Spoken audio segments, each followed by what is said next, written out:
Mais si tu regardes ce qui se passe quand tu fais une journée d'entraînement, c'est ça, c'est de la recherche technique, c'est bien manger, bien dormir, bien te reposer. C'est une vie monacale, mais dans le bon sens du terme. Mhm. Les moines, ils ont une vie tout à fait agréable, ils font de la philosophie toute la journée et ils parlent que de Dieu. Ça te semble pas, toi, d'une vie tout à fait agréable? La recherche, Ouais, ils font chier personne, complètement. ils consomment que peu et mettent leur service au service de quelque chose de plus grand ou autre qu'eux-mêmes.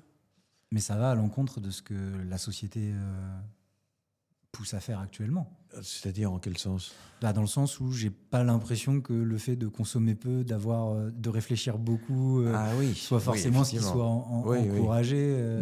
Non, effectivement, non. Non, on veut même nous faire consommer de toutes les manières le plus possible. Mhm. Oui. Et même dans un sport que j'aime beaucoup, l'aspect spectacle du MMA, je ne suis pas toujours très, très en phase avec ce genre de choses. Non, parce qu'ils veulent remplir les théâtres. Et les théâtres, des fois, c'est 10 à 20 000 places. Et tu peux pas avoir que des maîtres de MMA qui payent leur place. Tu es obligé de remplir la foule et tous les... Moi qui ai étudié toute ma vie le MMA, il y a une qualité de... Quand je regarde un combat, c'est pas comme quelqu'un d'autre qui regarde un combat. Il y a tout l'aspect technique de...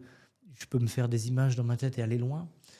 Et c'est un langage et une science en même temps, le MMA, puisqu'il faut des années de répétition technique et de découverte avec différentes méthodes de différents professeurs.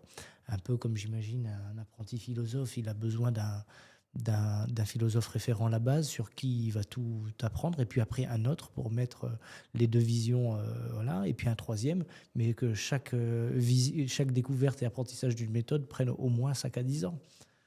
Donc c'est tout à fait des maîtres plutôt que des gens qui poussent poussent le grillage de la cage pour en découdre bêtement, en fait. Mais ça, c'est moi qui le dis. Hein, c'est pas, j'ai des confrères qui vont pas penser la même chose.